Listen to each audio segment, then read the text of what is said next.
A new agreement announced today could pave the way for the redevelopment of Sparrows Point and a resurgence of jobs in that area. ABC 2 News' Jeff Hager joined us now with plans for a multi-million-dollar cleanup there. Jeff? Kelly, an investment company led by Jim Davis, a cousin and business partner of Ravens owner Steve Bisciotti, is committing tens of millions of dollars to turning Sparrows Point around. Home to the once proud Bethlehem Steel and a workforce of 30,000, Sparrows Point is just a shell of its old self. But plans to clean it up and allow new companies to move in have stirred hope here. The jobs would majorly help this community. This place was booming at one time. Bethlehem Steel was the place to be. Since steel production ended for good here a few years ago, what's left of the industrial complex has become a scrap operation. But Baltimore County Executive Kevin Kamenetz says he was convinced the 5-square-mile peninsula, with access to a deepwater port, railway lines, and major interstates, could produce the next generation of jobs.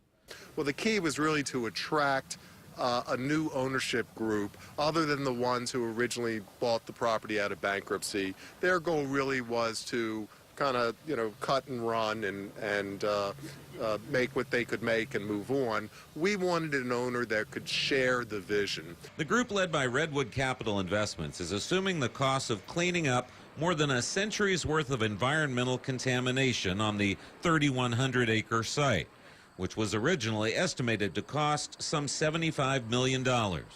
There's almost $50 million that's going to be set aside by the new ownership for cleanup, but when there was a little due diligence committed, it turned out that it was not as environmentally contaminated as was originally suspected.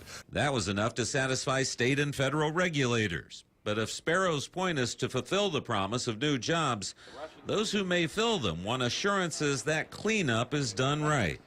If they want to put a port there, they better clean it up, because there's enough over the other port that people's worried about cancer and everything else, and people die. Thus far, workers have demolished about half of the former Bethlehem Steel site, recycling 400,000 tons of material in the process. Now, that work will continue for another 2 years, but should not hamper efforts to clean up the rest of Sparrows Point. Jeff Hager, ABC 2 News.